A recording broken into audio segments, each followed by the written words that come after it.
day today here at two Wrasslin Dogs Farms. We actually had a frost last night, but luckily everything seems to be okay. A few days before that have been really beautiful and sunny, and we've gotten a lot of work done here. So as you can see, if you'll just follow us. Oh, by the way, this is Cooper and this is Vinny. There are two Wrasslin dogs. So this whole area here is going to get turned into our little gated medicinal garden. That's going to be a project you'll be getting to see some progress on over the course of the next few months.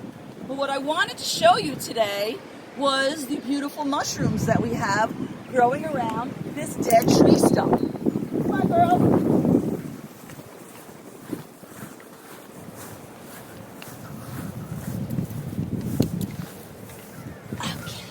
So these are wine cap mushrooms, and we planted the mycelium spawn about 2 years ago, and they did not show up last year, but they did emerge this year.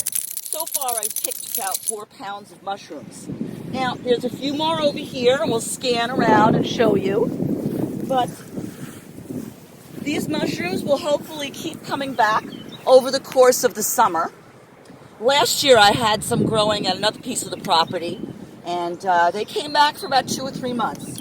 So this mushroom is ready to pick, and the way that I know it's ready to pick is when I put my hand on the underside of the mushroom cap, I can feel the spores. So let's just give this a cut,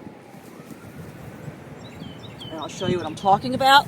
So when the mushroom first starts emerging, these little pieces here are what's covering the underside, and as the mushroom matures, the spores become visible, and you can feel them. And now this is ready to pick and enjoy. And enjoy we will. So this is the mushroom we just picked, and these are the mushrooms we picked yesterday.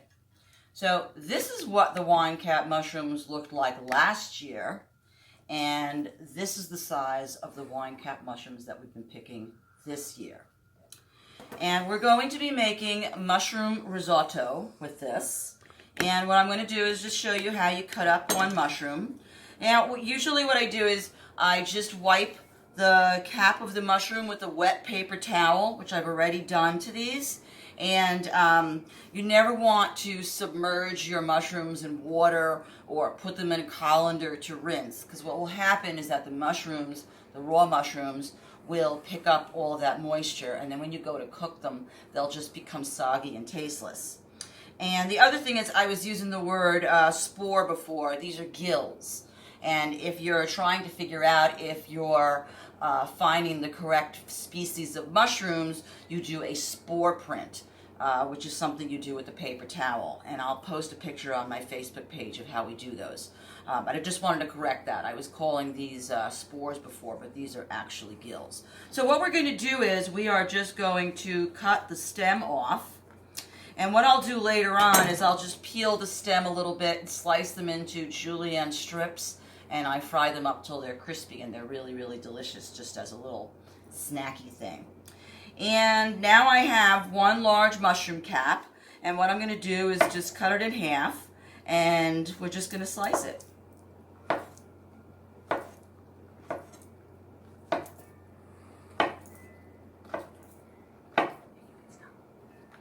All right, our mushrooms are all chopped, and as you can see, I did them in a rough chop, and I want them to be about 1/2-inch squares. And I have in my cast iron pan 2 tablespoons of olive oil, and I am going to carefully push all these mushrooms right into the hot frying pan.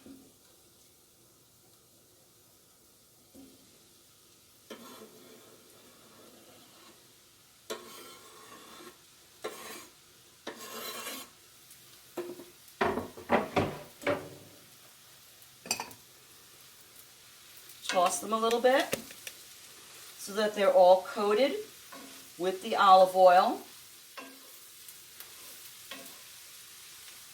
And the mushrooms will absorb the oil pretty quickly. which can be scary to you, and you might be tempted to add some more olive oil, do not do that. So what you're going to do, once you've tossed them as much as you can, we're going to add a little bit of salt. And I'm using a sea salt with truffle in it, but kosher salt is perfect.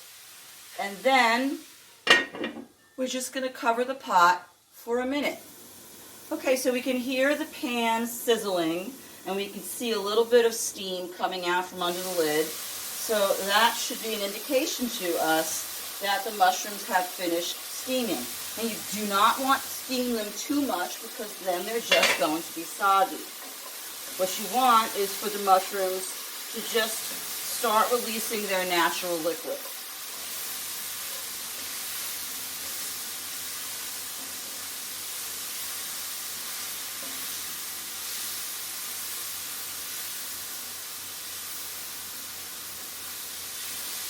So we're just going to let this saute for a few minutes.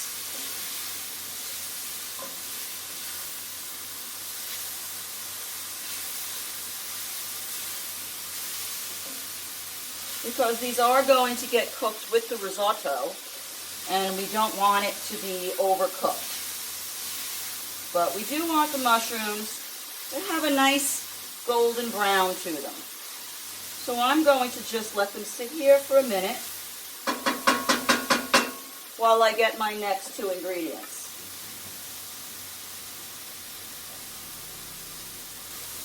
So if you recall, a few videos ago we made a garlic mustard pesto, and I also made a garlic mustard butter. So since I didn't have any garlic or onion to add to this mushroom mixture, I decided we're just going to add what I had left, boo-hoo, so sad, and the rest of this butter to our mushrooms. And we're going to mix them all together, and once the butter has finished melting, we're going to consider these mushrooms finished for now.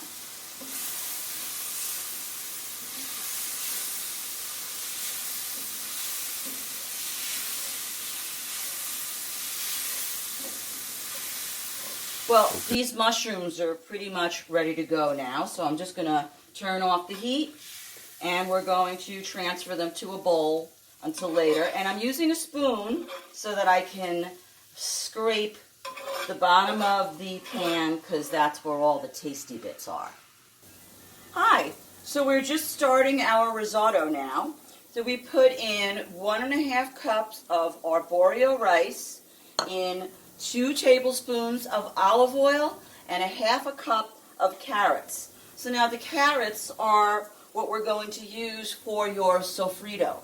So when you make a basic risotto, you use 1.5 cups of rice, 2 tablespoons of olive oil, 1/2 cup of sofrito, which is usually a mixture of celery, onions, and carrots. And out of those 3, I only had carrots, so that's what we used. And what I'm going to do first is what I'm doing right now, which is stirring up all the risotto so that it is evenly covered in the olive oil. And we're going to let it cook in just the olive oil for like a minute or 2 so that we can make sure that everything is evenly coated and all of the sofrito is evenly distributed with in the rice. And then we have heating up over here is 6 cups of stock. Now I make my own chicken stock, and I do it like once or twice a year. So I added 1 quart of stock, and then I added 2 more cups of water and shook up the jar so that I could get all the other little tasty bits that are clinging to the jar into the stock. And what we're going to do now is the risotto, it has been in the olive oil for about a minute or 2, and we're going to start adding stock. Now quite often when you see chefs making risotto,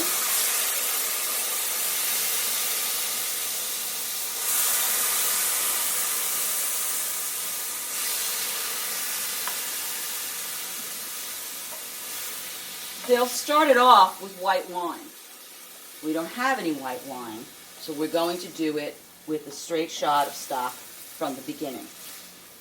And risotto takes about 20 minutes to cook, and during the process, you keep just simply adding the stock to it.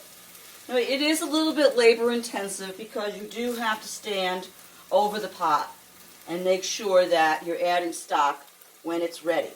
So now, as you can see, the pan is getting a little bit dry, so I'm going to add a little bit more stock.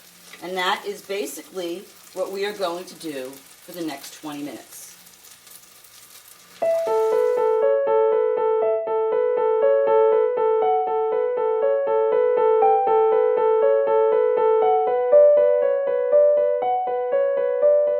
All right, well, we've got the risotto up to the 18-minute mark, and we've used up all of our stock, and the rice is almost there. So what I'm going to do is I'm just going to add a 1/4 cup more of water, and I'm going to add the 1 pound of sauteed mushrooms that we made before. And if you recall, the sauteed mushrooms have some garlic mustard pesto and some garlic mustard butter in it. So we're going to stir this about for another minute or two.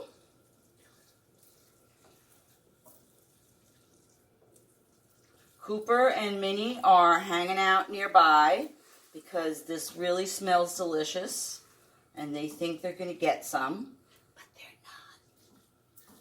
Well, they may get a little piece of rice without any mushrooms, but dogs can't eat mushrooms, so this is not good for them. But I will say that dogs can find mushrooms because I have to give Minnie some cred. She is the one who found the first mushrooms around the tree trunk a few days ago.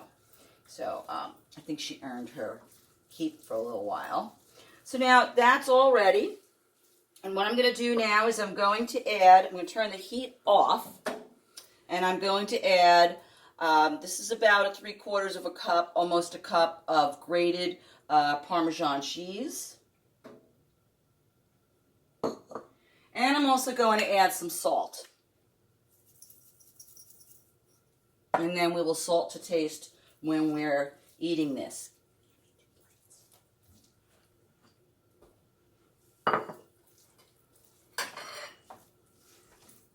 Now, I don't like to add a lot of cheese to the risotto. I like the cheese to be an accent to it and not be too overpowering. But if you're ever making a plain risotto, flavoring it with lots and lots of cheese and salt and pepper is really wonderful. And as you can see, once you learn the technique of risotto, it's really very easy to use risotto as one of those dishes you can make with any seasonal vegetable as the year goes along. So this, right now, it's early May and the mushrooms are coming up in our yard. So that's what I'm going to make risotto with.